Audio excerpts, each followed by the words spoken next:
আমার কোনো কাজ হয়নি, ওষুধও ভালো দেয়নি, ওরা ছবি তুলে ছবির রিপোর্টও দেয়নি। আমি রিপোর্টটা না দিলে আমি ওই ওষুধটা খাবো, চালবোটা কি করে? ওষুধ ভালো কাজ দিচ্ছে না তো আমাদের, এখনো পর্যন্ত আমি ওই অসুস্থতা রয়েছি। হ্যাঁ, গত 1 বছর আগে দেখিয়েছি। ডাক্তার কিভাবে প্রেসক্রিপশন লিখছেন? হ্যাঁ, উনি ফোন দেখছিলেন, প্রেসক্রিপশন লিখছিলেন। সত্যি কথা বলতে টেকনোলজি অনেক আপগ্রেড হয়ে গেছে, তো তাদের কাছে মোবাইল থাকে, তাদের কাছে ট্যাব থাকে, তারা ওই মোবাইল খুলে বা ওই ইন্টারনেট খুলে তারা কিন্তু দেখে নেয়। ফলে ওইখানে যখন ওইটা হচ্ছে ওরকম গোছা গোছা কাগজ সেখানে রেডিমেড তৈরি করা আছে, তার মানেই বুঝতে হবে যে অভিযোগগুলো আসছে সেই অভিযোগগুলো 100% ঠিক। চিকিৎসকরা যারা এখানে ক্যাম্পে বসবেন তাদের জন্য এক প্রকার সহায়িকা বানিয়ে রাখা হয়েছিল। এ যেন চিকিৎসা সহায়িকা। দেখো ম্যানুয়াল, প্রেসক্রাইব করো ওষুধ। এখানে এরকম দুটি পাতা রয়েছে এবং এই দুটি পাতার মধ্যেই যাবতীয় ওষুধ, কি কি ওষুধ দিতে হবে রোগীদের তার বিবরণ রয়েছে। প্রথম পাতায় রয়েছে general medicine only for medical camp এবং মডেল ক্যাম্প, অর্থাৎ এখানে জেনারেল মেডিসিনগুলি উল্লেখ করা হয়েছে। আর পরের পাতায় রয়েছে রোগী হৃদযন্ত্রের সমস্যা নিয়ে এলে কি কি ওষুধ দিতে হবে, নিউরো সমস্যা নিয়ে এলে কি কি ওষুধ দিতে হবে, ডার্মা অর্থাৎ ত্বকের সমস্যা নিয়ে এলে কি কি ওষুধ দিতে হবে। এখানেই শেষ নয়, ওষুধের ম্যানুয়ালে আছে আরও চমক। ওষুধের নাম তো বটেই, স্পষ্ট করে উল্লেখ করা আছে তার ডোজও, অর্থাৎ দিনে কবার খেতে হবে তাও সেই ম্যানুয়ালে লেখা রয়েছে।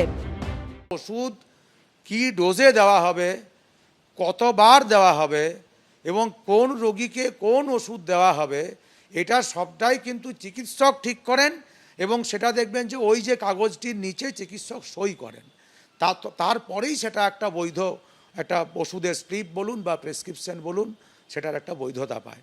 কিন্তু যদি এরকমভাবে একটা বলে দেওয়া হয় যে এই রোগে আমার এই ওষুধগুলি দেওয়া হবে, এটা এই ডোজে দেওয়া হবে, এত দিন ধরে দেওয়া হবে, এরকম একটা কিছু ঘটতে পারে আমরা কোনোদিন কল্পনাও করতে পারিনি। ক্যাম্পে নিয়ম মেনে আইনসঙ্গতভাবে সংশ্লিষ্ট পরিকাঠামোর মধ্যে থেকে রোগীকে পরিষেবা দেওয়া হয়ে থাকে, সেটা অন্য জিনিস। তাছাড়া যদি কোনো ক্যাম্পের নামে কোনো অনৈতিক কাজ নিশ্চিত করে সেটা তদন্ত সাপেক্ষ এবং তদন্ত করে সেটা সামনে আনা উচিত। ক্যাম্পের মধ্যে উনি যেগুলো করেছিলেন তার ক্লিনিক্যাল এস্টাবলিশমেন্ট অ্যাক্ট অনুযায়ী লাইসেন্স টু অপারেট কোথায় নেই। সেবাশ্রয়ের জন্য স্বাস্থ্য ভবনে তলব করেছি, ফাইল কোথায় নেই। ডায়মন্ড হারবার মেডিকেল কলেজে জিজ্ঞেস করেছি কে পারমিশন দিল, বলো কেউ দেয়নি। তাহলে এগুলো হলো কী করে? সব ফোনে আর হোয়াটসঅ্যাপে। সেবাশ্রয়ের ক্যাম্পে রয়েছে সুসজ্জিত অ্যান্টি চেম্বারও।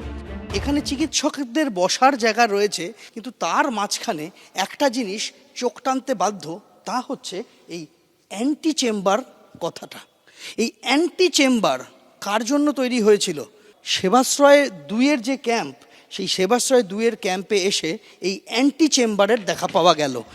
কখনো ভুল চিকিৎসায় হাত বাদ, কখনো পা বাদ। সেবাশ্রয়ে গিয়ে ভয়াবহ অভিজ্ঞতার সম্মুখীন হতে হয়েছে রোগীদের। এবিপি আনন্দ, এগিয়ে থাকে, এগিয়ে রাখে।